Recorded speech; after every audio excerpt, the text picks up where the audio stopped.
Why? Oh, right. I was like, why haven't I come on? But I'm on, right. Hey, it's Steve, that old Yorkshire geek, and welcome to a new show. Another new show I've started, where I'm going to look at each and every episode of Star Trek, and well, of classic Star Trek, from the original series up to Enterprise, and I'm going to give my thoughts on each episode, and I won't dwell on each episode, as we'll be here all night. But before we start, Josh Temple's here, harpoon at the ready to fire at any Gorn or other creatures that might pop up. And Windgrace is expecting a bit much. I expect two lists, one with the original cuts and one with the updated remastered effects. No, we're just going to be looking at it on Netflix. That's what we're doing. So the remasters, essentially, isn't it? The ones that are on Netflix in the UK. Right, before we start, don't forget, like and subscribe, share the videos, drop a comment, hit the notification bell if you're subscribed already. Right, we should be live on YouTube, fingers crossed. Yep, we should be live on Rumble. Let me just refresh that and hope it comes on. Oh, for Pete's sake, there we go. Yes, we're live on Rumble and we should be live on Twitch as well. There we go, we're live on Twitch and all. As we say in Yorkshire, and all. Right, so links in the description for stuff. What? I can't remember. Patreon merch. We can get t-shirts such as this with the USS Alcide. And what else? I thought of wearing Star Trek cap, by the way. Have you noticed? Anyway. What else? Links for my books. They're in there. Oh, I can get to them. I don't have a big, massive stack of DVDs on top of my books. For a change. Hang on. Oh, God, right, my books. Silent Predator, short horror novella about big cats eating people in a North Yorkshire village. They've escaped from a lab. And Mercury Rapids, a light-hearted sci-fi action-adventure about UFOs and stuff like that. It's all a bit of fun on Amazon Kindle and paperback. Give them a whirl. No audio copies. Dear. Right, so shall we get on with it? Shall we just get on with it? And as I said, I'm just going to be going through each episode. As I said, they're all on Netflix in the UK, so we'll go through each episode. Not go through each episode, but we'll look at it and I'll give you my thoughts on each one, if I can remember it. Because I've done no preparation whatsoever for this. I'm going in blind. So, right. So what I'll do, I'll put myself down in the corner, down there. There we go. Hail the Federation. And we'll add this to the stage. There we are. Right, we're off and running. Okie dokie. So we're beginning with the pilot episode, The Cage, the one that Robert Burnett says doesn't exist and shouldn't exist in canon. But it does, and it's my favourite Star Trek episode. Or it's up there anyway. I think it's the best. I think it's the best sci-fi of the night. I said this before, of the 1960s. I think it's better than 2001. It's better than Planet of the Apes. Better than any of the 60s sci-fi. I love The Cage, and I think it's cool where we meet. Is it going to come on? There we go. We get to meet Captain Pike, who's a bit fed up being a captain of a starship and he wants to quit. But then they get sent to a planet, Talos, for... Well, they don't get sent. They answer a distress call. And meet the Talosians and survivors from a crashed spaceship. And fun and games happens, and there's the very handsome Jeffrey Hunter, the late Jeffrey Hunter, who played Captain Pike and did an amazing job. And there's if she comes on, there we go. There's Susan Oliver as I forgot her name, Vina. I think it's Vina, isn't it? Who plays the woman? And there's the Talosians. There they are. Who have super duper mind powers and can make you imagine anything's happening. But there we go. So that's the first episode. Although it was never aired, it was released on VHS and all that stuff, and then remastered and made to look nice. And but it was never aired, so that's why Robert Burnett says it shouldn't count, because footage from it were used in the actual episode, The Menagerie, which we'll get to shortly. So that's The Cage. I love it. I love The Cage. It's an amazing episode, an amazing piece of science fiction. Not just science fiction television, just science fiction media from the 60s. It's great stuff. I love it. So let's move on to The Man Trap, which is the next one. There we go. Let's give that a pause. Next was The Man Trap, which was the first episode aired. It wasn't the first episode produced. The next one after The Cage to be produced was Where No One Has Gone Before. But for some reason, they had them out of order, and I have no idea why. But anyway. Wingray says, I'd rather count The Cage, which didn't air, over some stuff that did. Yes, so would I. So would I. I think The Cage is phenomenal. And to be honest, when I did my top 5 or top 10, whatever, my favourite episodes of Star Trek, I don't know why I didn't include The Cage. Maybe because that wasn't a broadcast one. Maybe, I can't remember. Did they give a reason? I can't remember. I did Balance of Terror, didn't I? Why? I have no idea. Anyway. Right, so The Man Trap, The Enterprise. Oh, aye, Captain Kirk's in charge now, if I find him. Not her, that's Nancy Crater, or whatever. William Shatner as Captain Kirk, and we meet Bones. Maybe, I don't know, maybe this was the first episode. Hang on, I've got a list here. It was the sixth episode produced, but the first aired. So it wasn't the first time we met all of the main characters, was it? So I don't know then. Anyway, so it's where we meet Captain Kirk and Dr. McCoy. They're sent to a planet to resupply a couple of scientists. I've forgotten his name. Crater is his. I forgot his first name. Dr. Crater or Professor Crater, and his wife Nancy, who used to be a love interest. Yes, I know I did. I've taken it off now. Used to be a love interest of Dr. McCoy. Anyway, he sees her. There we go. As she was. Oh, for God's sake. He sees her as she was when he knew her, 20 years earlier or whatever. But then Captain Kirk sees her as a more mature woman. There we go. But this young officer, he comes in and he sees her as somebody totally different. If I can get to it, is it going to show her? Come on! Oh, for Pete's sake! It's not going to show her, is it? I'm doing the 10-second skip and hoping it lands on. Anyway, he sees her as a young woman that he knew on some other planet. But anyway, she's going to lure him away. Oh, there she is. Sees her like that. And she's going to lure him away. And obviously, although he's not wearing a red shirt, he's going to come a cropper. Anyway, so it turns out she isn't. Spoilers, by the way, for all these episodes.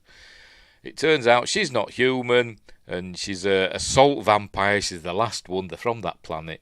And she's the last one, and for some reason, Crater is basically looking after her because she looks like his wife, or she can make herself look like his wife. So he's going to defend her to the last, and she keeps killing people by sucking the salt out of their bodies. And it's a good episode. I like The Man Trap. We're gonna see it. There we go. Oh, for God's sake. There we go. That's the Salt Vampire, a famous monster from Star Trek. This was probably first because they probably wanted a monster episode with a good creature in. So that's probably why they showed this one first, I imagine. So anyways, that's The Man Trap. A good episode to start on, with a good monster. Although Spock does kind of get emotional at the end. Kill it, Captain, kill it! Shouting and bawling and all that stuff and being over emotional. Which he did quite a lot. Right, we're off. Hang on. Next up, Charlie X. This one I've got a soft spot for this one because I had this one on VHS. I think it was Charlie X and Balance of Terror on VHS. Red Letter Media just did something with it. Remade the costume from the old mould or something. Yes, I saw. Yeah. Was it the Salt Vampire? Yeah. Yeah, I saw something. Yeah, I did see that video. Yes, I did see that. It makes a change from to actually making something than destroying things, doesn't it, on Red Letter Media? Oh, it got me dead mad. When he took all those, with the Star Wars toys, the little figures, and he just melted them, put them in a big tank and just poured like acetone or whatever, and just melted them all. It does me head in when he does stuff like that. there's Mike. He gets these notions, doesn't he, Mike? Because he's one of these people that thinks breaking things is fun and funny. It's not. Anyway, right. And also they did that thing with all those copies of that that video, that loads of copies, that VHS copies, I think, of a film. I can't remember what film it was. That people kept sending him into them because they'd asked for them. They wanted to see if they could get every copy of this film in the world. And they got loads and loads of copies of VHSs that people had sent into them, and then just decided just to destroy them all. So they just had one copy left. And I was thinking, well, what about the people that sent them in? You know, they're probably thinking, oh, we're sending them in so that it'll be safe with them, my copy. It'll be in like a museum of this film. But they just destroyed them all, apart from one. But anyway, that's by the by. Right, so next up, Charlie X. The Enterprise is handed a young man. There he is, Charlie. I forgot the names. I'm terrible with names. Charlie Evans. There we go. Meet young Charlie Evans, who was the survivor of a crash or something, or a colony that were wiped out, and the Starship Antares found him, and they're dropping him off at on the Enterprise. So the Enterprise is on the way. Before he became a professor. Oh, Charlie X, Professor X. Oh, I see, I got there with that one. Yeah. A young Xavier. Where were we? The Enterprise is on the way to a place where he has relatives, so that's what they're doing. And they seem quick. They seem, they want to get rid of him. And it turns out he's got powers, and he pulls daft faces. If I can land on it, I bet I can't land on it. Anyway, he's going to pull a face now. Are you ready? He's going to do it now. No, maybe in a minute. He goes like, pulls a face, because that's when he's doing his magic powers. Anyway, so he ends up on the Enterprise, and he falls in love, there we go, with Janice Rand, who didn't last long in season 1, did she? I don't know how many episodes she did, but it wasn't that many. She left under a cloud, so to speak, did Grace Lee Whitney. But, we also get a bit of Uhura singing. There she is. There she's singing, pointing at Mr. Spock, who's playing his Vulcan lyre. Bling, bling, bling, you know all that. She's singing about stuff. Singing about Mr. Spock. And then she sings about Charlie. And then Charlie takes her voice away. And then he does some card tricks. Because he's got magical... Much like... in the cage, he's got psychic powers where he can make things happen, but rather than being an illusion, it actually does happen. The things. It's like that kid off that Twilight Zone. It was in the Twilight Zone episode and in the Twilight Zone the movie that could make his wishes come true. Anyway, he takes control of the Enterprise because obviously he's a young man and he doesn't know what to do and all that stuff. And ends up being a battle of wills between Kirk and Charlie X, Charlie Evans, and that's it. Anyway, the race of aliens that raised him return. There we go, just some old bloke in the floating green head. I wonder if he's related to the Apollo alien, because he had a floating green hand. He's got a floating green head. And they take Charlie back because he's too dangerous to be left among humans. So there we go. And that's Charlie X. Another good episode, a fun episode, where Spock gets his legs broken. Why am I laughing? I don't know. Right, next up. What's next up? Where no man has gone before. The second pilot of Star Trek. There's no more Christopher Pike. There's Captain Kirk now. They're in different uniforms, as you can see there. They haven't gone for the colours yet, so they're in these beige with zips. But and Spock looks a little bit different if we're going to see him, and he actually smiles. There he is. He's smiling there. Oh, for God's sake! If it lands on him. Go on, smile, Spock. Smile, damn you! Oh, he ain't smiling. And his eyebrows are a bit more arched, aren't It's also related to "And the Children Shall Lead." That was that fella in. I can't remember the names. I said I haven't watched a lot of these episodes. A lot of them are skip, I must admit. But yeah, similar hint to that. He appears in like a Joseph and his amazing Technicolor Dreamcoat thing, doesn't he? Anyway, so here's Spock. Go on, smile, damn you, smile. Anyway, he mentioned one of your Earth emotions. Or there he is. Oh, for God's sake, why don't it show him? Getting on my nerves now. There it is, smiling. Look, smiling. Spock smiles. Anyway, I think in this one he does mention that one of his ancestors, was human. Had relations with a human. That's what he said. Doesn't say it's his mother, it's his dad, and that his mother's human. That's not said in this, but just one of his ancestors. So he's part human. That's where that's learned. And we've also got a new officer. I think is he the executive officer? I think it's Spock the first officer, and Gary Mitchell is the executive officer. I think he is. I could be wrong. Anyway, so they're going and they're exploring the Great Barrier at the there it is at the edge. Oh, for God's sake, it never lands on the bloody thing that it shows there. He's shouting. They're going. There it is. They're going to explore the Great Barrier. Oh, for Pete's sake, will you show the bloody effect bit? It's getting on my nerves now. It isn't doing it, is it? Go on, show it. Show it, damn you. Oh, well, do it then. And when they go through the Great Barrier, Gary Mitchell gets super duper powers there, because everyone's always getting superpowers, aren't they, in the original Star Trek? And his eyes turn silver, and apparently they're really painful with these what they call them, I forgot what they call them, sclera or whatever they call them, contact lenses, where they cover your whole eye, and they're really painful. Which is why he's looking a lot. He walks around like that because he's got to move his head to make it less painful, and he can't see where he's going.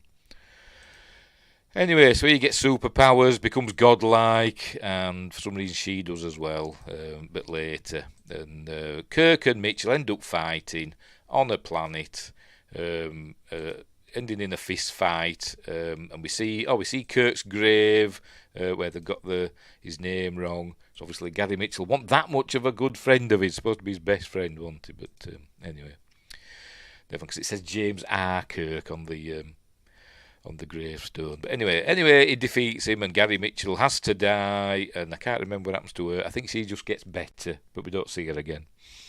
And then there we go. I see you've got your shirt off. Anyway, so there we go. All's well that ends well, and he's got the old original pilot communicator. So there we go. So that's where no man has gone before. This one, when men were men and men did the exploring, and you didn't have to say where no one has gone before. It's about men, because it's the 60s.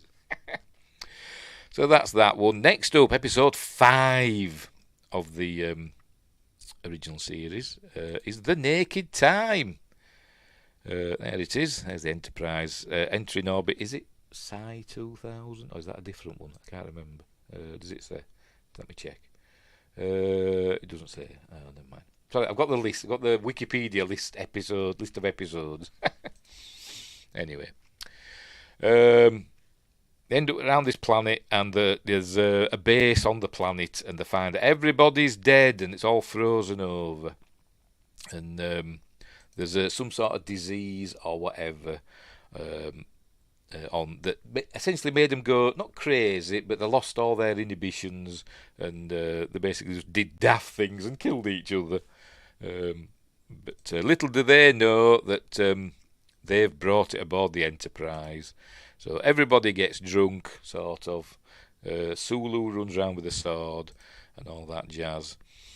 And I think if they can't... Oh, there it is. There it was. Look, I've just missed it. There it is. Oh, there it is. There's, for God's sake. And there's... we saw him a few times, didn't we? I've forgotten his name. Irish name, hasn't he? And I've forgotten it. Win Grace will know. There he's wooing Christine Chapel. Anyway, see, I missed it again with Sulu. There's Sulu, look. There. Ha ha! Oh my. Riley, that's the fella. See, I knew you'd know. Anyway, Riley takes control of engineering, and they've got to get him back and get the Enterprise back. And of course they do. Bones works out what's happened and all that stuff, and saves everybody. Giving it all that look. But anyway, as I said, obviously everything's okay by the end. But this would repeat itself in the Next Generation episode, The Naked Now. They would find a similar thing happens to the Enterprise D crew, and they even reference this episode in that. So that's episode 5, The Naked Time. Next up, The Enemy Within. Is this the one with the 2 Kirks? I think it might be. Stop playing. Let's make sure we're still going. Not getting a copyright thing already. No, we're fine. Right, Enemy Within. Oh, that's what counted as an alien back in 1966. Just a dog with a horn on it. And at the time, people say, oh, Star Trek were all cheap and stuff like that. But at the time, I think it was the most expensive television series ever made. But they were still hamstrung by what they could do effects-wise and makeup-wise. But Anyway, is Sulu still a botanist in this, by the way? Or something like that? I don't think he's gone to helmsman yet, but I could be wrong. Anyway, is this the one with the transporter accident? And we end up with 2 Kirks, 1 good and 1 bad. He's going to turn round and have weird lighting effects on him, isn't he? Oh, for Christ's sake. Turn round. Here we go.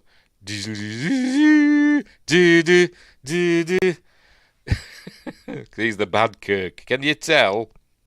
And there's a good Kirk that's weak. And anyway, so there's the bad Kirk forcing himself on what's the face, Yeoman Rand.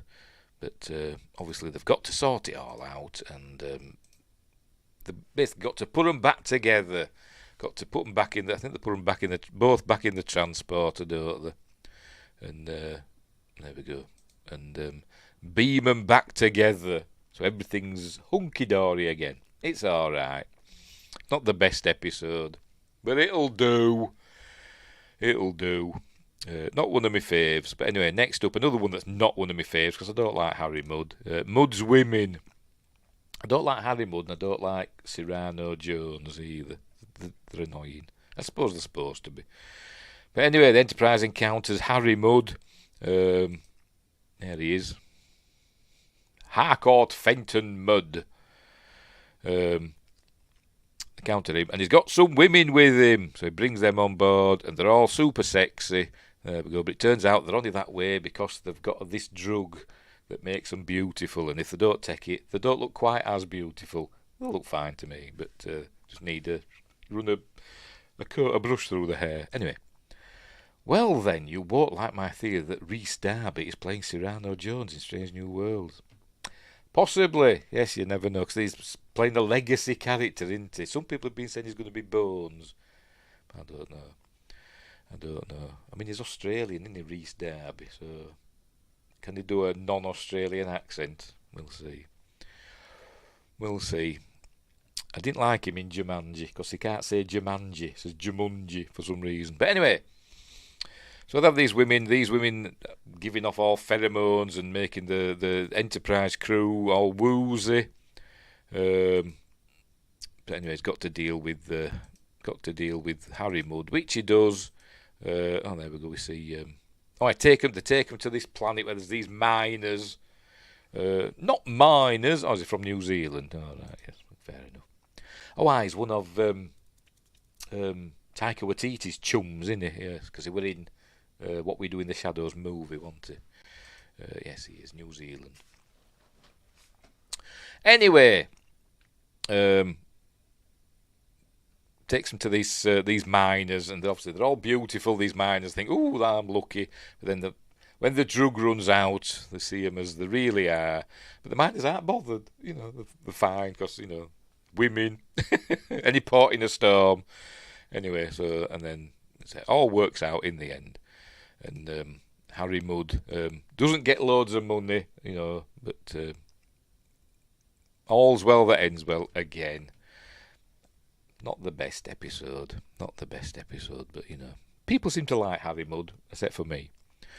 Next up, What Are Little Girls Made Of? This is the one where Captain Kirk holds a big phallic symbol. You've all seen the picture.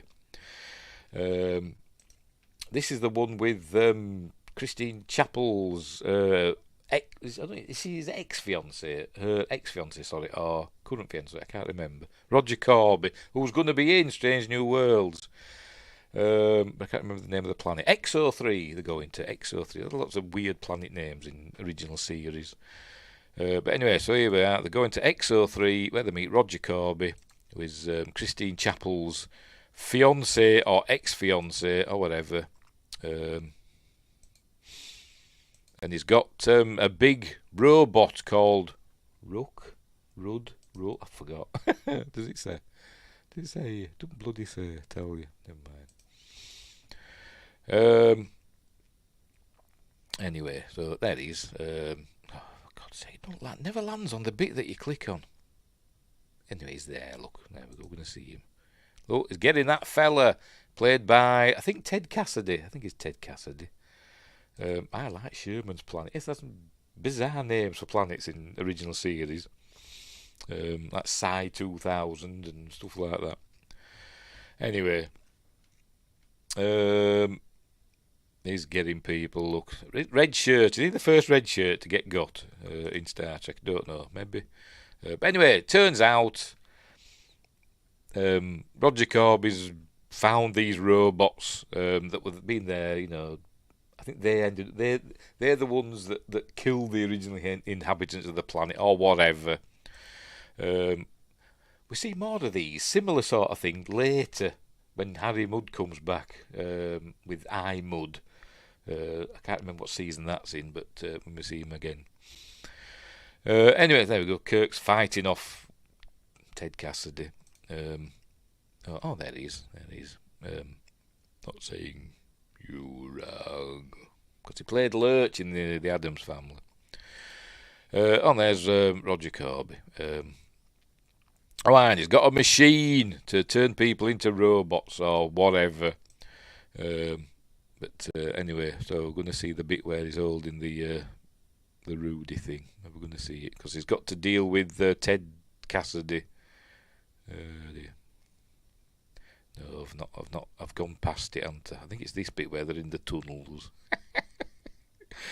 And I thought, while watching it, I was thinking, how have they got away with it? I don't know which part it's in. Does this do a skip if I do this? Oh, it does. It does. I'm not gonna end up on it though, am I?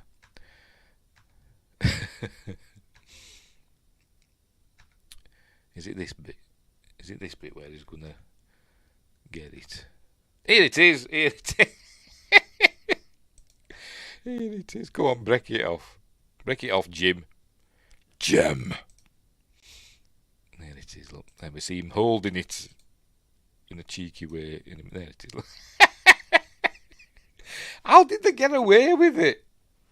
I mean, it's even. Oh, I'm not going to go into the details. You can see the details. It's very anatomically accurate, I suppose. Maybe not in size, but anyway.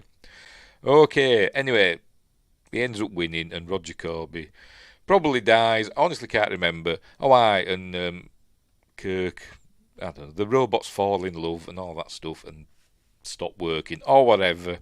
It's an okay episode. It's not too bad. Probably had the same approval process as the Zats from Stargate. Yes, they look a bit phallic as well, don't they? So I've got my own made one over there that my mate calls me my knob gun. That's what he calls it, the knob gun. Anyway, what Little Girls Made Of? That's it. It's a good episode. It's a decent one. It's a decent one. I quite like it. Right, we'll move on because we've got a lot of episodes to get through. Miri, don't like this one particularly. I think this is where they end up at the planet that looks exactly like Earth. Is it this one? Yes, it is, look. Here it is. Looks exactly like Earth. Hodgkins. What is it? Is it Hodgkins? Hang on, let's put subtitles on. Oh, what am I doing? Clicking that for? Where are we? Subtitles. English. There we go. Put subtitles on there. We can see what they're saying. There's something about, Hodgkins, something like Hodgkin's law of parallel development or something like that, where a planet can just end up looking exactly like Earth somehow. Anyway, you'd have thought that, I don't know, it's why? Why? Is it just to save money so you don't have to design another planet? Anyway. But at least they've made it in the remaster. They've made it actually look like Earth, because I think in the original one, in the original episode, it was just like a globe of Earth with no clouds or anything, as far as I can remember. But anyway, they end up on this planet, and they beam down. There they go into the back lot, and all the adults are dead. There we go, and there's just children left. There they are.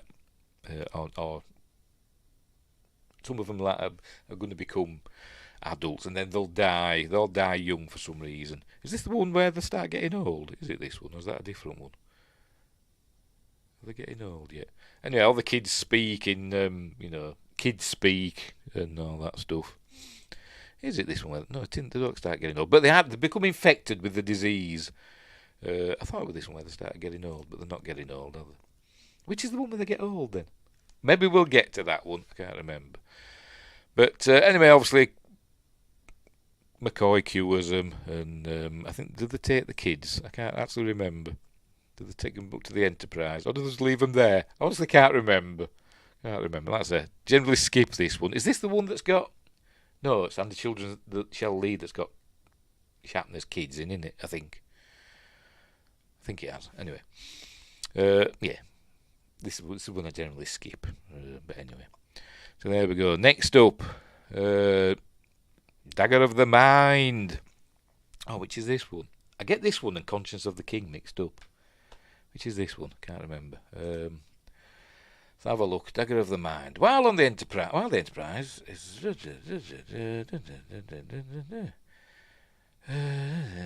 being using a device destroys the human mind. No, I can't remember this one. I genuinely can't.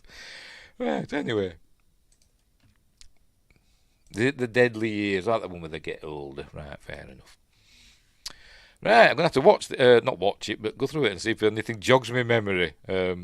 Yes. It's this one, isn't it? It's him. Is he supposed to be? I forgot the name of the bloody. It's what he was, former Starfleet captain at Axanar. Is it him? I forgot his name now. Alec Peters plays him in his Axanar fan films. Or is that another one? That might be a different one. See, I'm getting all mixed up now. There he is. I can't remember who he is, but I've forgotten this one. Completely forgotten this one. I'm blanking on this episode, I tell you. But I do remember it. I just can't remember the details of it. Anyway, there'll be some woman for him to woo. Oh, there we go. There's a sexy Starfleet officer. And he's the baddie. Yes, it's coming back to me now. Yes, Garth. No, that's Whom God Destroy. That's fair enough. But he's the baddie. He's the one that can, mess with your brain, isn't he? And I think he tries to do it to Kirk. I think. But he's somebody. This fella here. He's supposed to be this. He's supposed to be this amazing scientist who's kind of gone crazy, and they don't know what's happened with him. But it's the bad guy that's done it or whatever. He is in the machine, and they're gonna dagger his mind anyway. Whatever. As I said, I mustn't watch this one very often because I don't remember bugger all about it. But anyway, so there we go. That's Dagger of the Mind. I'll not give that a score. Next up, the Corbomite Maneuver, which is a fan favourite one because we've got Clint Howard in this one. I think this may be. Yes, this was the third. This was an early one made, the third one. So there was like The Cage, Where No Man Has Gone Before, and then this. So but it was the 10th one aired. So anyway, so the Enterprise is heading towards unknown area of space, and they come across. We're going to see it. Here we go. They come across like a probe or something, a ship. Is it going to? Oh, for God, it's not showing us, is it? Show it. There we go. A big cube, a big colourful cube that's blocking the Enterprise's path. And then it blows up, I think. I think it blows up. And it is, hang on, in a bit. That looks nice. This is the, obviously, not the original special effects. I think it blows up, doesn't it, in the end? But then another ship comes, because the Enterprise carries on. It's supposed to be like a warning buoy to stop them. There, it's about to blow up, look. It's about to blow up. Phaser crew, stand ready. He's, don't ask me his name, but he's the pained officer, and the one who ends up staying with Balok at the end.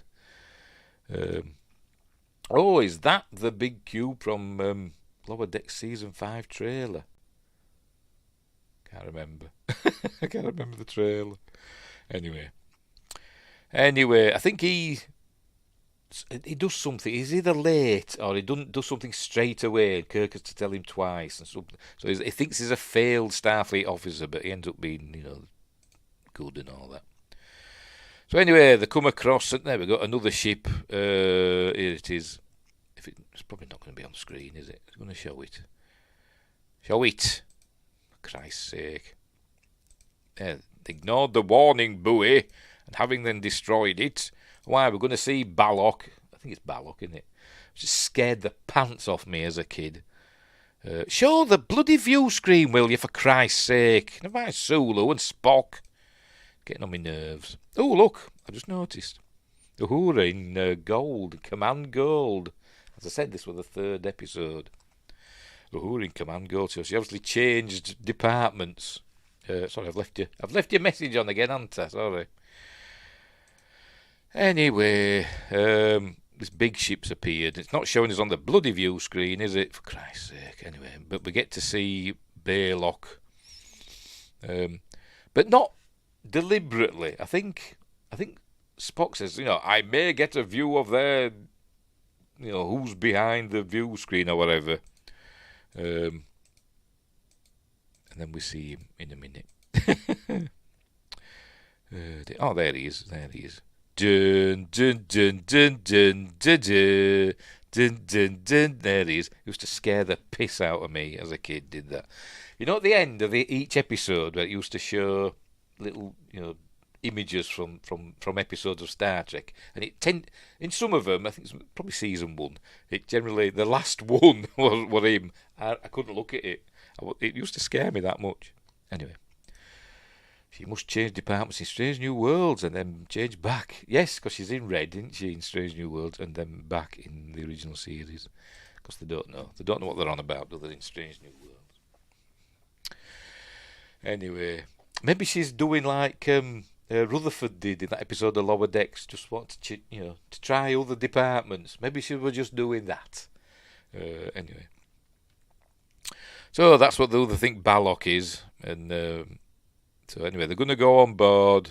So he's freaking out. Is this officer? Look, he's we've no chance, and take him away and all that. But obviously Kirk wants to give him a chance, so they're going to go over. Beam over into the ship, which is the First Federation. Yes, I think the other ship goes. A little ship stays behind, or whatever. There we go. Never stops on the view screen, does it? Never does. Look, it's always on them. Shows the view screen. Damn you. Dead annoying. Look. Oh right, thank you. Big Christmas bauble. As long as Sulu appears in blue first. Yes, he did, didn't he? Yeah, we saw him earlier, didn't we, in blue. Where were we? Right, the big ship goes, for whatever reason. Can't remember the details. This one appears, stays behind, because it's from the First Federation. This, by the way, the Federation doesn't exist here. Roddenberry hadn't thought it up. I don't think he thought it up to start with. I think it was somebody else, Gene L. Kuhn or Robert Justman, or one of them that thought up the Federation. I think for Roddenberry it was just the United Earth Space Patrol Agency, wasn't it? That was his thing. But anyway, other people thought up of the Federation, but these are from the first Federation. I don't know what happened to the second or third, I don't know. But anyway, they're going to beam over in a hunched position because it's got low ceilings apparently. Here we go. They're going to crouch over. There we go. Anyway, they beam over and they find that the oh, for God's sake. There we go. They find that Baylock was a puppet. Still bloody scary. The actual Baylock is Clint Howard, a young Clint Howard with a different voice, not Clint Howard's voice. Don't ask me whose voice it is. There he is. And so he gives them some Tranya, which is a drink. Tranya! Ha ha ha! It's bloody annoying, but anyway, so diplomatic relations begin and everything's okay, and he stays behind as like an ambassador or whatever, and and everything's lovely, and we never hear from the First Federation again. Whatever happened to them? Why weren't they in the Dominion War? But anyway, whatever. Don't know. So that's the Corbomite Manoeuvre, which is a good episode. I like the Corbomite Manoeuvre. It's fun. And there's Clint Howard with his weird face. I mean, Ron Howard doesn't look anything like him, does he? What happened to him? Did he get dropped on his head or something? I don't know. But anyway, right, moving on. Next up, the Menagerie, Part 1. So this is where they use footage from the cage and split it over 2 episodes. Spock commandeers the Enterprise to take Captain Christopher Pike, who's now in a wheelchair from an accident that with delta rays, delta radiation or whatever, that's left him in a wheelchair. There he is. Oh, for God's sake. There he is. And he can't speak or do anything. Could just make that thing beep. Boop. I think it's once for yes and twice for no, or something like that. That's all he can do. So he's not happy. And it's not Jeff Hunter, as you may have guessed. It's, I forgot his name. Sean something, I think. I've forgotten. But another actor playing him. So anyway, it's where we learn that, obviously we didn't know, because we hadn't seen the cage, so we didn't know that Pike was Spock's first captain on the Enterprise, and that before Kirk took over. So I think he served with him for 14 years or something like that, or 11 years or whatever. And anyway, Spock commandeers the Enterprise and takes, what's his face, Pike, back to Talos 4, which is a forbidden planet. They're not allowed to go there because of what happened in the cage, but obviously we don't know that.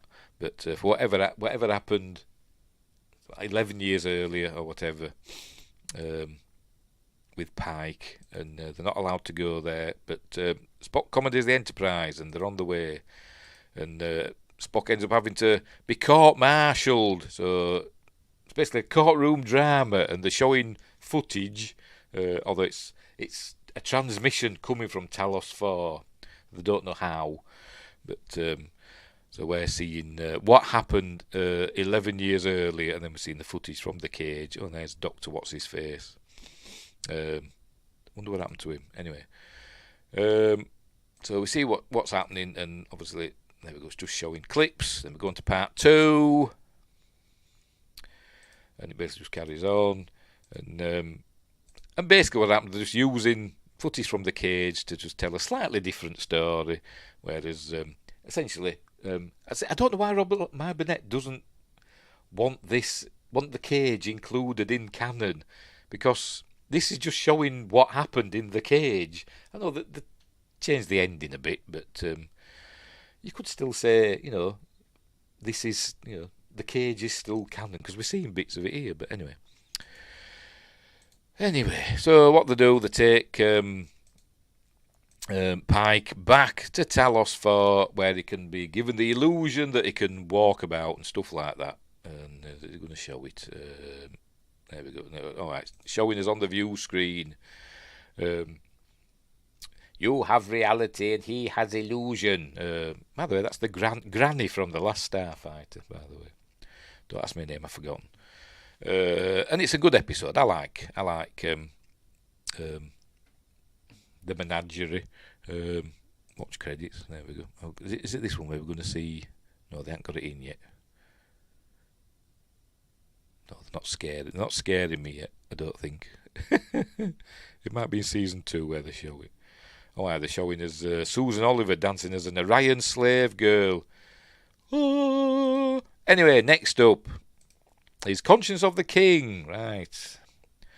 This is the Shakespearean one, but it's, as I said, I can never remember the bloody names.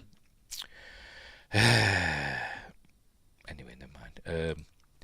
Wingate says, I wonder how people viewed this at the time. I assume they didn't know it was repurposed, so did the show suddenly get a really good budget and guest cast for 2 episodes? Probably, because they won't have known it was the failed pilot. They thought, blimey, they're pulling out all the stops with this one. But that's probably what they thought. But, yeah. It is a good episode, because the cage is super duper amazing. Anyway, this one, The Conscience of the King. What's his name? Does it say on this? Kodos, the Executioner. Right, Tarsus 4. Yes. Kirk identifies this fella. Oh, for God's sake, it's not landing on. Why does it never land on the bits that you click on? Him. Kirk, I think it's Kirk. It is, isn't it? Hang on. Kirk recognised him as the Kodos the Executioner. Not Kodos from The Simpsons, with all the tentacles and stuff. We're just exchanging short chain molecules and all that, you know. It's not him, it's a different one. And, you know, killed people on Tarsus 4. To save other people. I think it's that one, isn't it?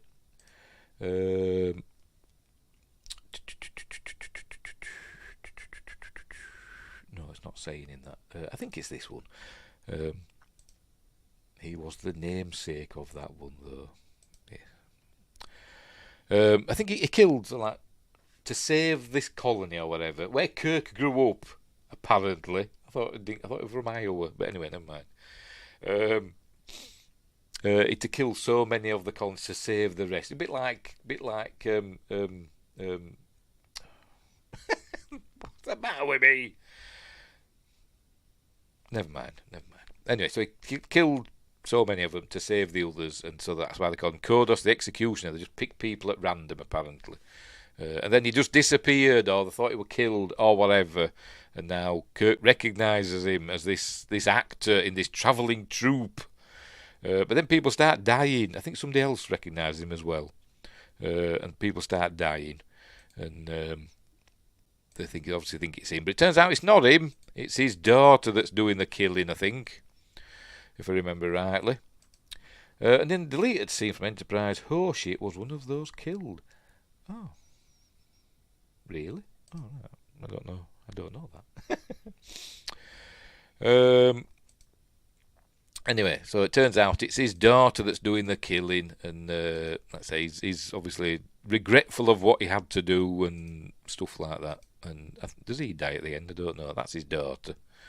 In soft focus. All the women in Star Trek, the original series, were always in soft focus for their close-ups.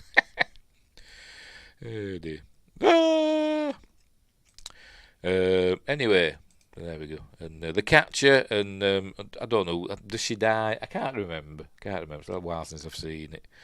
And I can't remember if he dies either. But anyway, it is. It's everything sorts itself out, and they move on to the next adventure. In the Mirror Universe, they showed her history on the display screen, but that was on page 2, and they never showed page 2 on screen. Oh, right. I see. Yes, because they were looking up, the crew of the other Enterprise, weren't they, from our universe? The baddies. Anyway, moving on to episode 15. Balance of Terror. Yay. Good one is this. Like the Balance of Terror. Where have you gone? Why are you coming on? Why aren't that coming on? Oh, there, it's on now. Stupid thing. Somebody's getting married, except they don't. Captain Kirk's marrying a couple of his crew. But go to red alert because the outposts along the neutral zone are being attacked and destroyed. So they've got to go and investigate. It turns out it's the Romulans, pardon me, in a cloaked bird of prey, and they all seem surprised it's got a cloaking device, even though the Enterprise NX-01 encountered a Romulan bird of prey with a cloaking device and cloaked mines and all that stuff 100 years earlier. But they must have forgotten. But anyway, so they've got to deal with there we go, deal with the Romulans. One who looks a lot like Spock's dad. So I wonder he didn't mention it. He's like, hang on, what's my father doing on that ship? That's what he said. He should say that, shouldn't he? But he doesn't, because it's Mark Lenard, who also plays Spock's father and the Klingon captain in Star Trek: The Motion Picture. But anyway. So it's a submarine warfare, cat and mouse, the cloaked bird of prey. Apparently the cloak works both ways in this. It makes a huge amount of sense, but anyway. So it's a cat and mouse with these two ships, and it's a submarine warfare, find torpedoes, putting debris and bodies and stuff out to try and fool your enemy and all that stuff. And obviously Kirk wins. He ends up going into the neutral zone to prevent a war and all that stuff. And it's a good, tense episode. And like I say, it's like a submarine warfare film, and it's all cool. But the young one of the officers who were getting married, he gets killed. The one casualty, and it's him that we're going to get married, and he gets killed. So anyway, so it's all very sad, and there's Grace Lee Whitney. So anyway, moving on, Shore Leave. This is kind of a fun episode, but sort of also annoying at the same time. Right, they arrive at a planet and they beam down, and it's all lovely. It's all lovely. They're all having a whale of a time. There they are, look, until they start getting killed. Like I said, they see like Alice in Wonderland and the White Rabbit and knights, and I think there's an aeroplane fly over and shoot at them, something like that. I'm sure it does. But anyway, so somebody dies, and is it McCoy or somebody else? I can't remember. So they all think it's super dangerous, and they know what's going on. But it turns out it's all fun and games. Nobody's really dead, and because it's the Shore Leave planet, which I think they go back to at some point. Is it in the animated series? I'm sure they go back to the Shore Leave planet. I think it's the animated series, or maybe I've read it in a book. I can't remember, but they do go back. Because it's all an illusion. Oh, there's that Finnegan, something like that. Oh, come on, Jim, fight me. There, Winggrace knows. You see the animated series. Fight me, Jim, and all that. I think he's got an Irish accent. He might not. I can't remember. I just remember doing this character in Mystery Science Theatre 3000. Anyway, so. That's it. They all have a good time, having a good old fight and getting killed and then brought back to life and all that stuff. So there we go. So that's Shore Leave. It's fun. I quite like Shore Leave. It's fun. Right, next up, episode 17, the Galileo 7. I'm not a big fan of this one. This one is one that a lot of people put in the top Star Trek episodes. Was that the name of the animated series episode? Once Upon a Planet. We'll get to it eventually. In 3 weeks, whatever. I'm going to do a season a week. Anyway, I can't remember the name of the planet they're going to. Hang on, let's have a look. All right, Murasaki 312 Quasar. They're studying. And they end up on the planet Taurus 2. That's all these vague names. Taurus is a bloody constellation, but never mind. Where were we? I don't know, I've lost my thing now. Here we go. This kind of looks like an Enterprise jumpsuit. It kind of does, doesn't it? Yeah, it does. A bit. Maybe they got the inspiration from this. Even though Enterprise would be 4, as we all know, but you know what I mean. Right, so Spock takes a shuttlecraft down to the planet. There we go. All readings normal. I think, is this the one where the inside of the shuttlecraft is bigger than the outside? Is it that? You know, the set that they built for the inside of the shuttlecraft is bigger than the model shuttlecraft that they built. You know what I mean? You know, whatever. Anyway, so they go down, and I think the crash on the planet. Is Scotty and McCoy with them as well? I think they are, aren't they? Anyway, yeah, we get a good look of the. There we go, the shuttlecraft launching. I bet they play that. I can't actually remember, but I bet they do. Have I muted it? Let's have a listen. Oh no, I can't hear it. Why can't I hear it? Oh, why is it muted? Maybe I haven't shared the audio. I don't know. But anyway, whatever. Right, so they end up on the planet and they find out that they're getting attacked by, you know, savage inhabitants, and somebody dies, and they're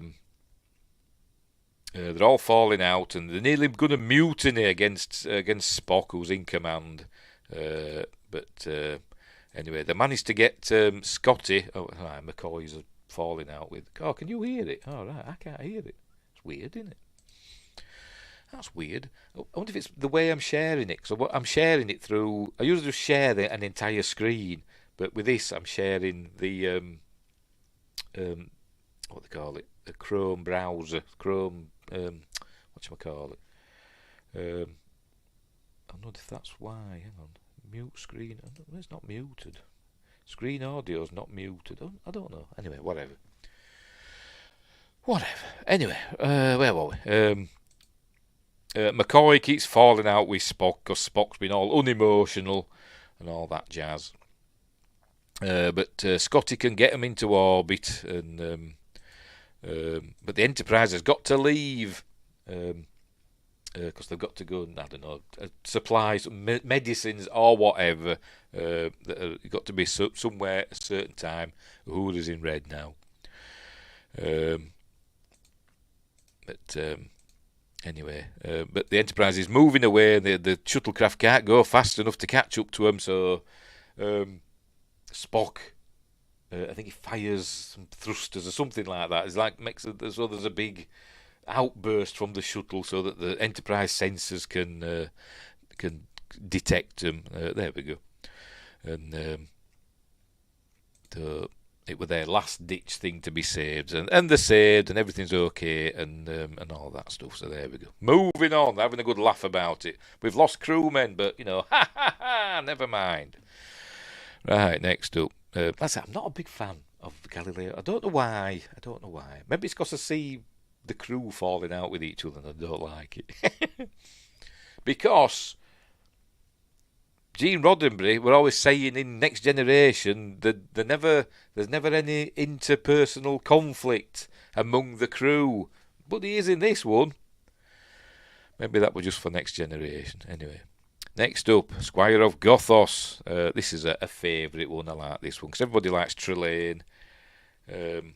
William Campbell plays him, I think. Anyway, so they arrive at a planet, beam down, and it's a totally inhospitable planet. They beam down. Oh, they beam down, but it's all lovely where they beam down to because they find this air. Oh, look, they've got oxygen mask because they think they won't be able to breathe, but they can breathe. So they beam down, they find a castle, and they meet Trelane. There we go. There he's playing his harpsichord. And he can make things happen, you know, willfully and all that, by the power of his will. Some people have said he's like a Q. Is he going to show it, for Christ's sake? There he is. Oh. Never lands on the bloody bit that you want to see. That's it. There he is, Trelane. And you're basically keeping them prisoner. They want to be, you know, their play. He wants them to be his playthings and all that stuff. Obviously, Kirk's having none of it. There's nothing he can do about it. But obviously, behind this mirror, there's a computer helping him do it. There's always a computer in the original series. Either a megalomaniac computer that'll end up in that prison on Lower Decks, or it's just a computer helping out some bad guy. And I don't know. People have said he's a Q. If you're a Q, why do you need a computer behind a mirror? I don't know. But anyway. And as usual, it's a battle of wills between Trelane and Kirk, and they end up having a most dangerous game sort of hunt through the trees. That puts him on trial, much like you did with Picard. But anyway, but then we find out he's just a young person. And his parents appear and say, "We've told you not to, not to hurt your playthings. Now come along." And he's like, "Oh, I want to play out," and all that stuff. And it's a bit stupid, but anyway. He's established as a Q in the novels, but not canon. Well, he's not a Q. The novels are nonsense. He's not a Q, is he? If we're a Q, why would he need a computer to do all that, to make the stuff happen? He could just do that. Anyway, whatever. Anyway, so it turns out, like I say, he's a young, super powerful alien who needs a computer to make things happen. And that's it. Kirk wins again, so there we go, and we move on. But I like that episode, it's cool, even though it doesn't really make sense, but never mind. Right, what's next? Arena, here we go, was where we're meeting the Gorn, proper Gorn, not the Gorn that we see in Strange New Worlds. These are proper Gorn. So the Enterprise are going to Cestus 3. Here we go, Kirk's talking about, it's a great colony and all that, and there's friends with the people, and they get there, and it's all destroyed, look.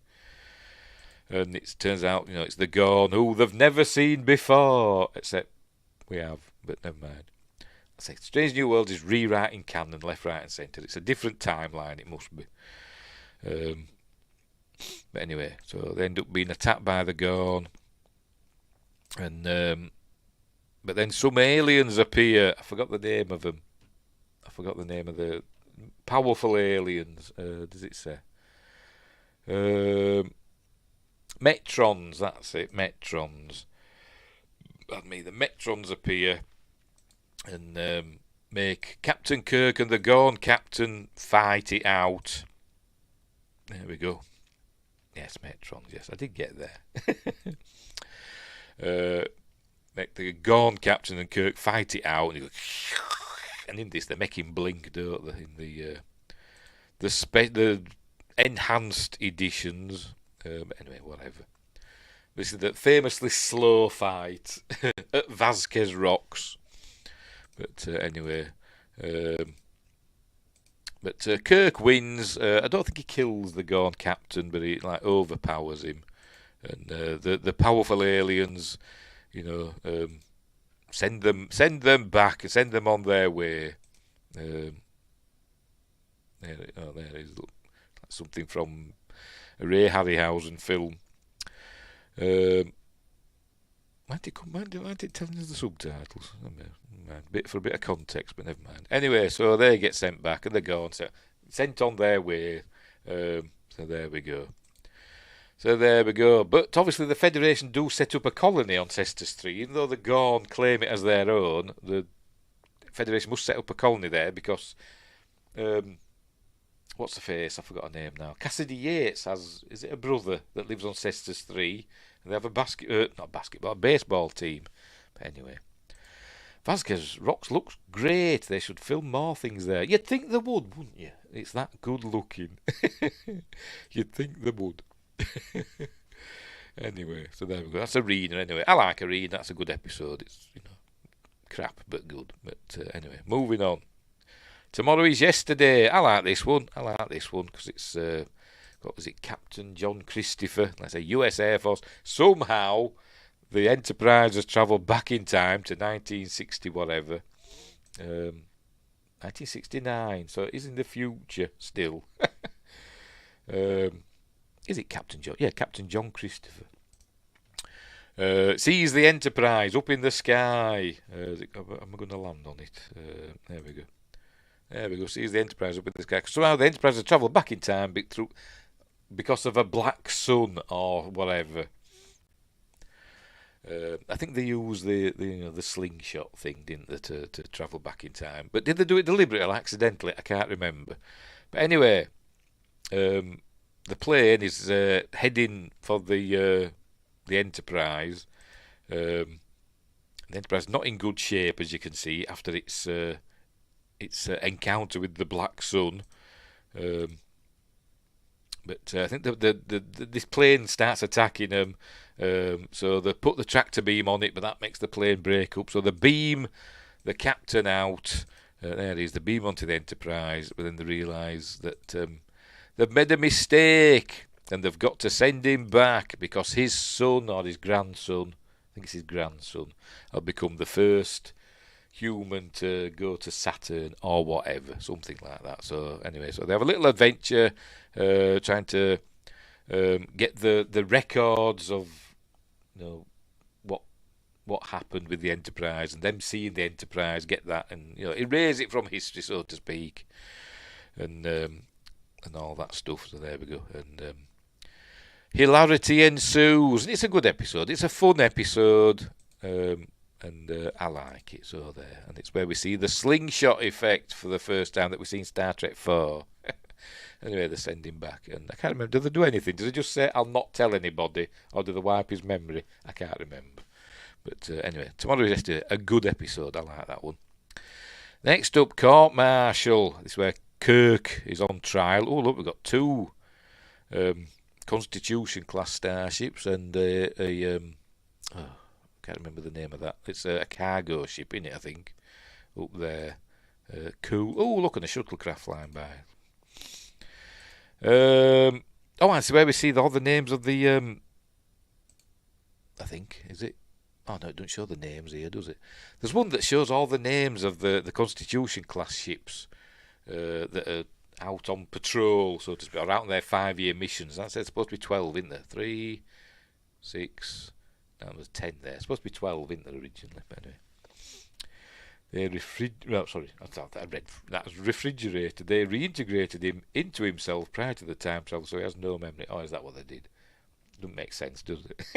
Just beamed him into his own body. Whatever. So, anyway, now then, which is this one? I remember if his crew's died. I can't remember how. And the saying is, he pressed a button, and he's got a magic button, hasn't he, on his on his command chair, his captain's chair, and he presses it, or they accuse him of pressing it. That ended up killing this crewman. Hang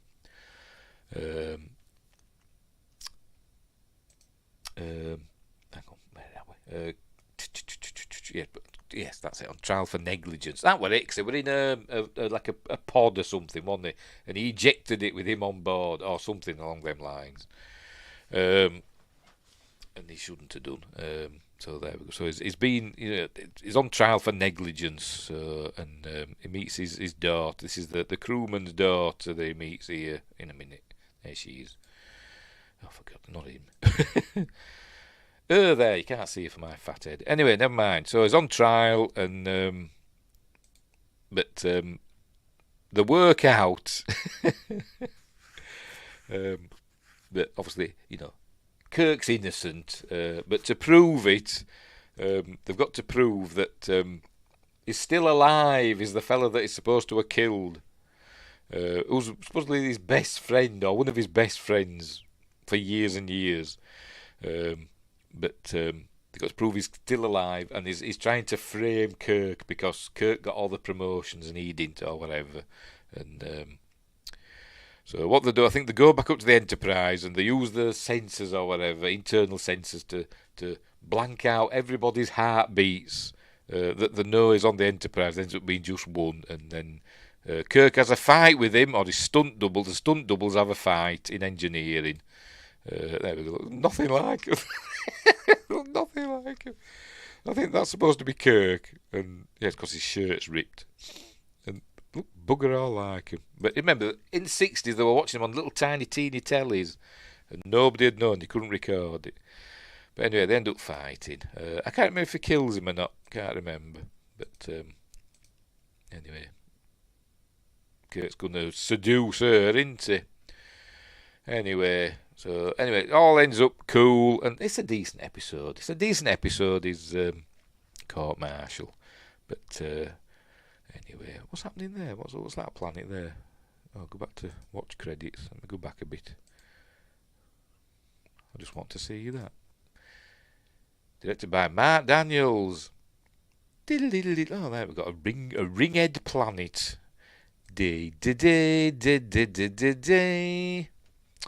Right, so next up, episode 22, Return of the Archons. Another one I generally skip. I don't like this one. I'm not a big fan of the episodes where they're on the back lot, coming across civilizations that are basically Earth but in the past, and I don't know. I find them a bit boring, to be honest. But anyway, they travel down to this planet, and it seems like every day at a certain time they all go crazy. Yes, it's the purge, isn't it? Yes, that's what it is. They all go crazy at a certain time. I forgot the name, what they call it. But it's like the purge, and it's all to do with. I think is this a computer again? I think it's a computer again, isn't it? It begins with L. I forgot what they call it. Is it L? Hang on. Does it say on Wikipedia? Where are we? Landru. That's it. Landru. Landru's there, sort of god or whatever, but it turns out to be a computer or whatever. But like I said, they're basically in Earth in the late 19th, early 20th century. But anyway, never mind. So they got to deal with that, and it ends up being a computer. From ancient times. There we go. There's Landru. There's Landru. Oh, for God's sake, never mind. He was there. Martin Landru of Moonbase Alpha. Anyway, so obviously they've got to deal with that. Can't remember what they do because it just blows up. What do they do? Do they confuddle it with logic or something? I can't actually remember. I've got the subtitles on. I thought I had the subtitles on. Yeah, I don't look. Why is it telling us what it's saying? Why is it blowing up? I can't remember. You must create good. That is the will of Landru, nothing else. Oh, it says So what you are doing is bad, but you're supposed to do good. I am doing good, but it is bad. Does not compute and blows up. That sort of thing, isn't it? I'm not a fan of this one either. Not a fan of this episode. I generally skip this one. So there we go. So moving on to a classic episode that spawned a hit movie, Space Seed. So here we go. There's the Enterprise. They're going to come across the SS Botany Bay with Khan and all his chaps on board. Are we going to show it? We're going to show it. It never lands on the. There we go. There's the SS Botany Bay. I forgot what sort of ship it is. But it hasn't been used in like 200 years or whatever. It's supposed to be 300 years, but whatever, I don't know. Lost in space since 1996. Is it? Anyway, whatever. It doesn't say there, but anyway. So they find there's people on board, and it's Khan Noonien Singh, who was, genetically engineered superhuman. We'd know that we'd learn later in Enterprise that they were called augments, and that it were these augments that initiated the eugenics wars on Earth in the late 20th century. But that's been pushed back now, hasn't it, to the back to the 21st century in Strange New Worlds. But anyway, whatever. Right, so they revive them all. I think there's Khan, and is it 70-something, 72 or whatever of his people with him. With Ricardo Montalban, but I'm not landing on him, am I? Show him. There he is, Ricardo. The late Ricardo Montalban. So there we go. And she falls in love with him. Can't remember the name. Marla. Is it Marla? Whatever. I can't remember. But she falls in love with him and ends up leaving with him. They find a planet because he tries to take over the Enterprise. bring about his empire again, because he ruled 1/4 of the earth or whatever for a while. But obviously they defeat him, and then go to another planet, SETI Alpha 5, Marla MacGyver's. That's it, yes, Marla MacGyver. See, I knew I was halfway there. They end up putting him on SETI Alpha 5. On SETI Alpha 5 there was life, a chance, says Chekhov, but not in that accent. So that's what they decide to do. And leave him with supplies and stuff, and he'll be fine, and everything. But then, as we know in Star Trek 2, it all goes tits up for him, doesn't it? 6 months later. Said, Admiral Kirk never bothered to check on our progress. Sorry, I've just reached my target, even though I've not walked. Never mind, it's because I'm waving my arms about. It says, Admiral Kirk never bothered to check on our progress. And I thought, well, I'm guessing they probably thought that SETI Alpha 5 exploded, didn't they? Because the orbit got shifted between SETI Alpha 6 and SETI Alpha 5. So I think the Federation probably thought it blew up. Nothing we can do about it. They're all dead. So that's why they didn't check on them. That's my theory, anyway. So there we go. So that's Space Heat. Classic episode. Really, really good. Really, really good. I want to see if we're going to see the scary. No, it's still not on this yet. It might be season 2 where it shows it. Anyway, never mind. So, yes, Space Heat. Classic episode. Spawned a great movie. Probably the best of the Star Trek movies, to be honest, is Star Trek 2, The Wrath of Khan. Or in English, we pronounce it Wrath. It's The Wrath of Khan. Not Wrath, but whatever. Right, next up, A Taste of Armageddon. Is this the one where I think it's the one where there's a war going on this planet, or war between 2 planets or whatever, but it's all like computer controlled, and they're just told. I think they did a similar thing in Stargate, didn't they? Where just names are just picked out of a hat or whatever. Not out of a hat, but you know what I mean. The computer picks casualties, and they just got to report to disintegration chambers. I think they did a similar thing in Stargate, didn't they? I'm sure they did. It rings a bell. Anyway, so they go in there, and obviously, and then they're told that the Enterprise has become a casualty of the war. So they've all got to report to be destroyed, so to speak, to be killed, because that's the rules. So they've got to work out, a way to stop this computer-controlled war from happening. I think that's it, isn't it? A Mini R7, that's where they are, with its planetary neighbour, but I don't know what it's called. Yes, it's a simulator war with termination booths, and they've got to suss out how to stop it, obviously. And they do. It's alright, it's a decent episode, I suppose. It's fine, but they work it out. They'll probably destroy the computer. I honestly can't remember. And they've got to work out their problems by actually killing the enemy with their bare hands or whatever. But yeah, it's fine. Anyway, so let's move on. Next up, This Side of Paradise. I think this is another one that I generally skip. I'm not a big fan of this episode. This is the one where Spock gets hit with the spores and gets all his emotions and stuff.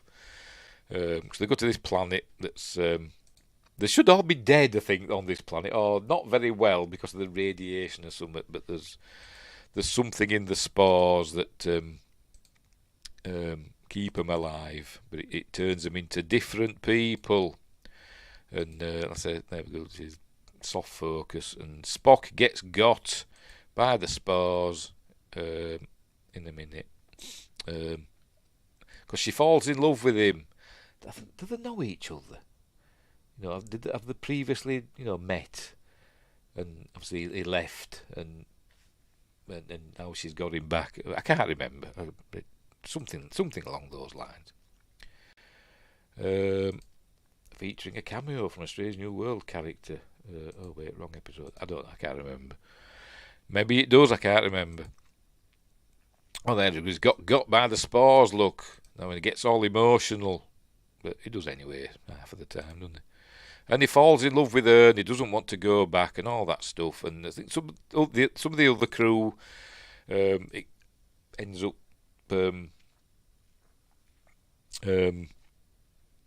affecting the crew, the whole crew, apart from Kirk, because they all want what they love most, or something like that.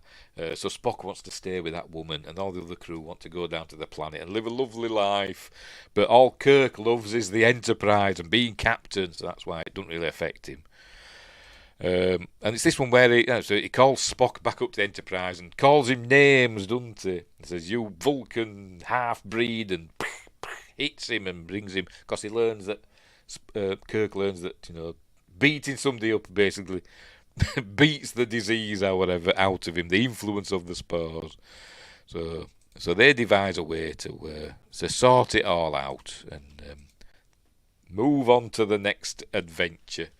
I'm not a fan of this episode, but it's all right. But anyway, moving on to an episode I do really like, Devil in the Dark. This is another one of my favourites.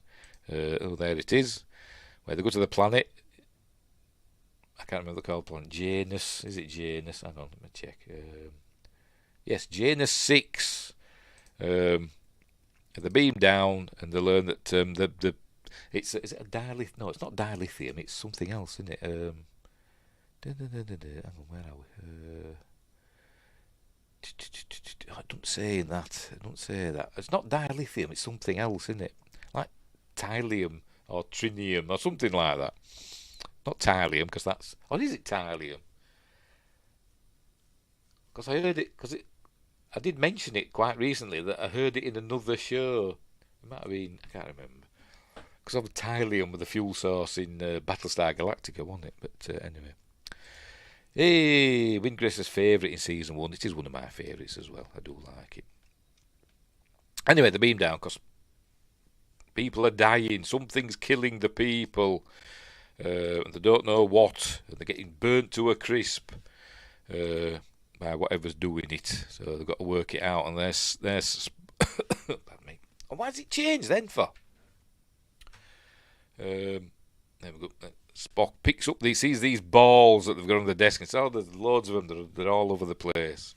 They think they're just geodes, but it turns out they're eggs of the Horta, and there's one Horta that's acting as like a caretaker for the rest of this. I don't know what happened to the rest of them. Did they just all die out? And then did they just let loads of eggs die out, except for one Horta that's gonna like protect until they hatch and have little baby Hortas. I don't know. It doesn't really say, does it? Don't make that that quite clear. But anyway, he's going to get got in it. Hang on, I think we just missed it. Is it going to show him? There we go. He's going to get got.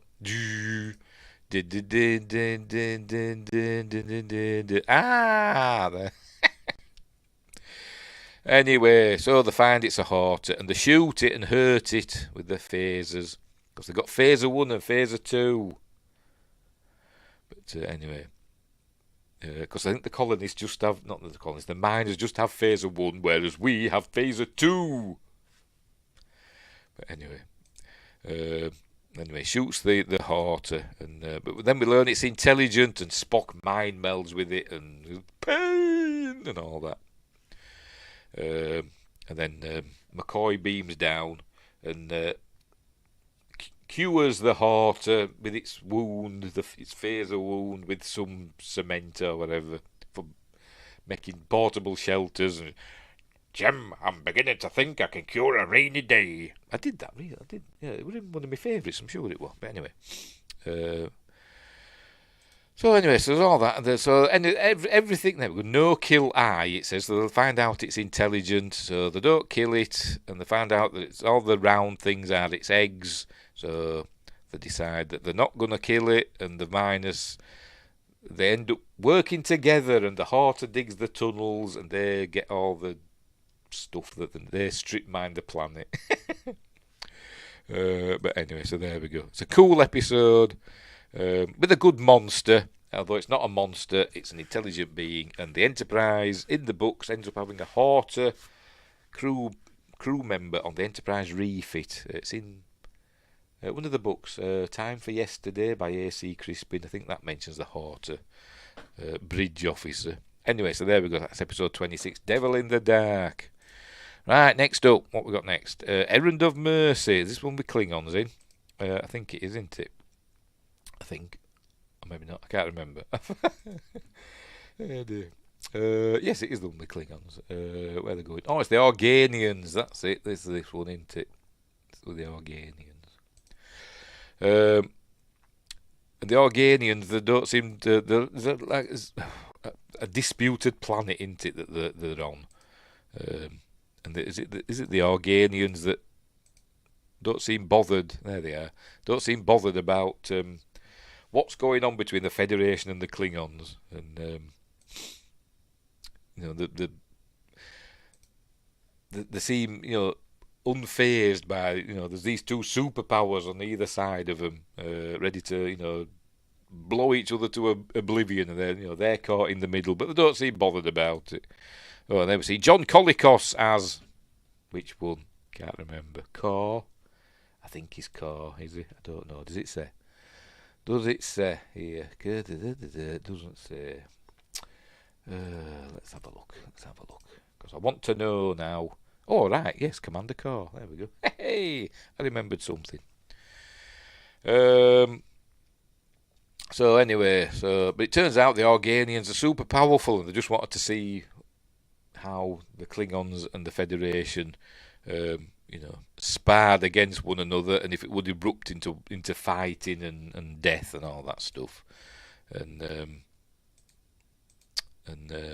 they are, turning into energy and disappearing, and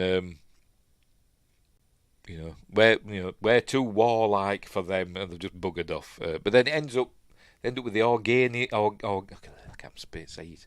Organian peace treaty or something like that, between the Klingons and the Federation, something along those lines. But anyway, it's a good episode. It's it's fine, and it's kind of an important episode for Star Trek lore, isn't it? This is the first time we see the Klingons. I think it is, isn't it?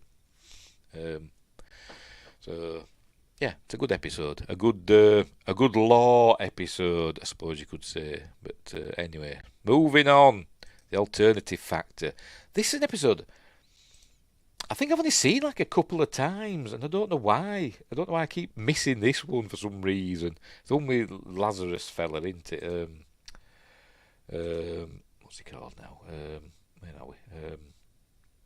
Oh, it just says man named Lazarus. Yeah, but it's from like another dimension, isn't it? For some reason, this is probably the episode of Star Trek that I've watched the least amount, and I don't know why, because it's quite a good episode. Anyway, so the Enterprise is here. They've got this fella that's just appears. There he is. Hang on. Where is he? Oh, I've lost him again. There he is. It's not going to show him, is it?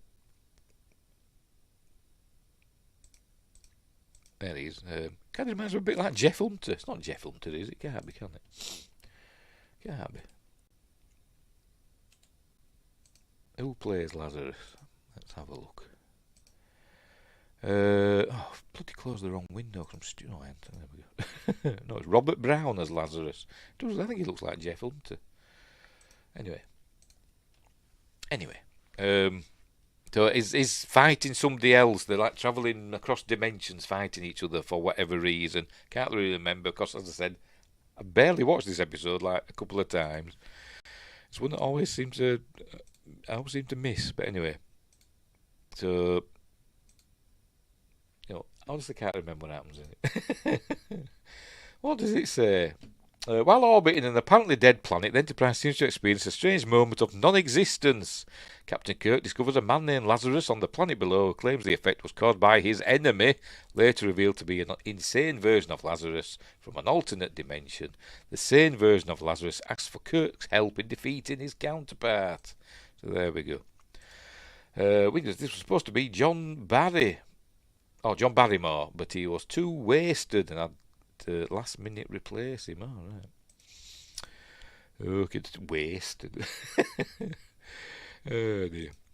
Anyway, so I think they end up. Let's say they have this big like antimatter fight or something like that, and it all goes like that, doesn't it?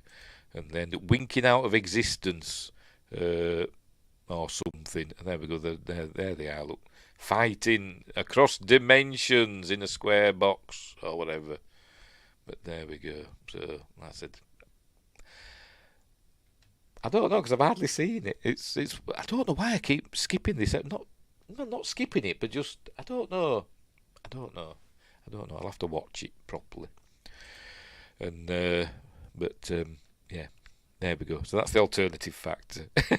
Next up, a lot of people's favourite ever episode of Star Trek, City on the Edge of Forever. It is a good one, I must admit. I do like this one. They got locked in an eternal battle to preserve both universes. So obviously, neither of them can win then, can they?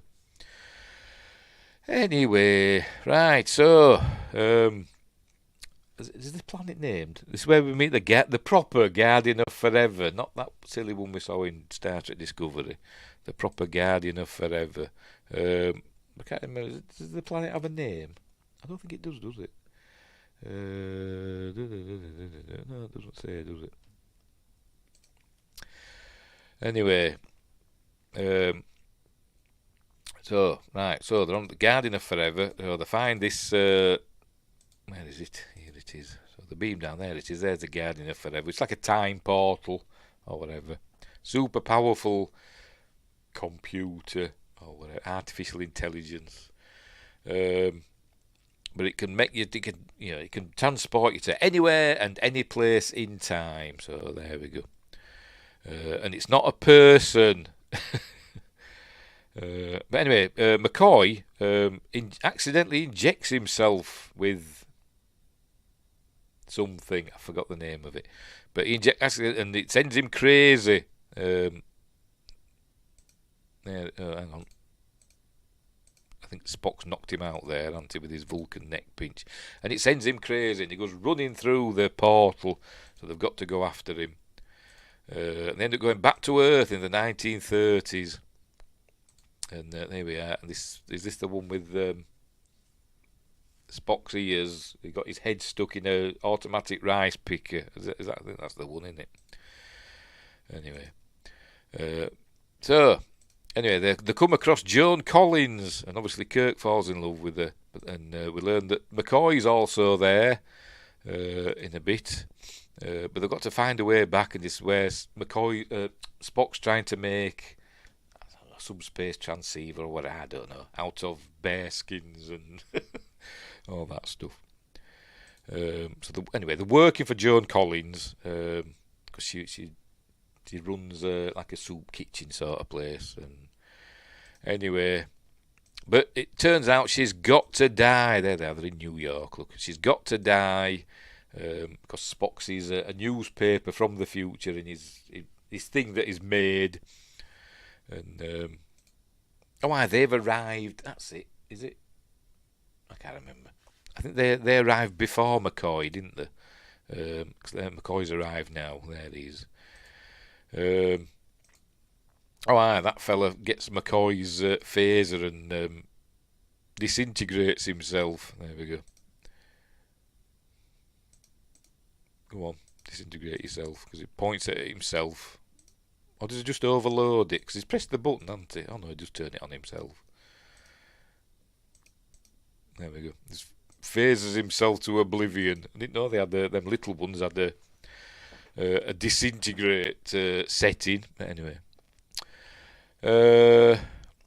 they end up finding McCoy again, don't they? And reunite with McCoy. But then, because he sees him across the street, and they go and meet each other. And she runs over the street to join him, and this is when she gets killed. Spoilers: she gets killed, and McCoy wanted to intervene, but Kirk had to stop him because he knew that she had to die. Did Joan Collins, and so they all go home. History's not being changed. Why? Because that was it. Because McCoy went back in time and changed history. The Federation Starfleet never existed and all that stuff. So that's why they had to go back. and sort it out, which they did. There we go. So it is a great episode, I must admit. It is one of the best ones. It is a really, really good episode. So there we go. Next up, we're nearly there. Oh, the last one of season 1, Operation Annihilate. I like this one. I like this episode. It's where we learned that Kirk's got a brother called Sam, who we didn't know. He doesn't mention it in this. I don't think he does anyway. That Sam served on the Enterprise. But anyway, they're heading to the planet. I can't remember the name of it. Denver. There we go. Heading to the planet Denver. I think they lose contact with it or whatever. I can't remember the details. But then going to investigate, and they find that everybody's dead, including his brother. Is that his brother? I think it is. Is it just? It's just William Shatner, isn't it, with the moustache on? Obviously, we've met Sam Kirk in Strange New Worlds. He serves aboard the Enterprise. It looks nothing like that. But anyway, they've all been killed by these flying kippers or whatever they are. That's Kirk's sister-in-law. Anyway, I think she dies as well. Yeah, there they are. Oh, for God's sake. These flying kippers come down and basically kill people. Unless you're a Vulcan. And then, because Vulcans are impervious to everything, aren't they? Good thing he isn't important to time. Yes, it is. Anyway, so they've got to find a way to deal with them. I don't know why, because they've killed everybody, haven't they? I think there's anybody left on that colony, so why have they got to wipe out all the flying kippers? I don't know. I can't remember. What does it say? Oh no, there is some. Everybody's not dead. I thought everybody were dead, but no, there are still some alive. So they've got to save some of the others that are left, and obviously the do, and because McCoy's an amazing doctor, but remember Spock got by one of the things, and so he volunteers to be a test subject for McCoy to work out a cure. So obviously, which he does, and there we go, melts them into nothing, and everybody's saved apart from Kirk's brother Sam. We probably never mentions again. Don't even mention him in Star Trek 5. Oh, you thought you were going to mention him, where Kirk says, "I had a brother once," and then everybody's going, "Yeah, because he was called Sam and he died, didn't he?" And then he went, "I was lucky, I got him back." It was about Spock. Don't even care about his own brother. Anyway, never mind. So there we go. So that's hang on, go away. So that's we're still not going to see the scary one, are we? No, never mind. So that's it for season 1 of Star Trek, the original series, or Those Old Scientists, as they call it in Lower Decks, which is a good season. Probably the best season, to be completely honest, isn't it? Of Star Trek, but there we go. So that's season 1, done with 30 episodes, and most of them are decent episodes. Most of them. Some of them are skip, unless you get Sam back in another adventure. I don't know. Do you mean in like a time travel-y thing, or transporter double, or I don't know, but because he's dead, isn't he? in this. Anyway, we will see what happens. Anyway, right. So that's it for season 1. So next week we'll do season 2. How many episodes is in season 2? I think season 1 had the most episodes, didn't it? I think. Let's have a look. Where have I put season 2? Bear with me. Season 2. How many episodes did it have? 26 episodes. So that's what we'll be doing next week. So there we go. Yes, or section 31. Yes. That's coming up, isn't it? When is it? It's January, isn't it? We've seen that. But we've got soon.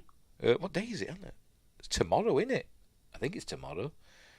We're getting Lower Decks, aren't we? Season 5 of Lower Decks begins tomorrow. Is it? I think it's October 24th, isn't it? Cool. I'm excited now.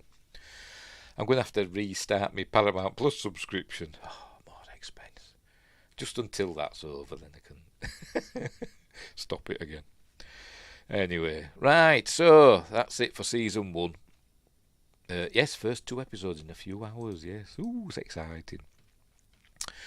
Right, so that's it for season 1 of Star Trek, the original series. I say all 30 episodes. That's it. A couple of them I couldn't remember. I knew the gist, but I couldn't think, the details of what happened. But they're mostly good episodes, as I said, with a couple of stinkers. But they're not terrible. They're just episodes that I generally just skip. That I'm not a huge fan of. But anyway, we've got some good episodes in season 2. We've got some good episodes in season 3. I like Spock's brain. I do. I don't know how people moan about that, but that's in the future.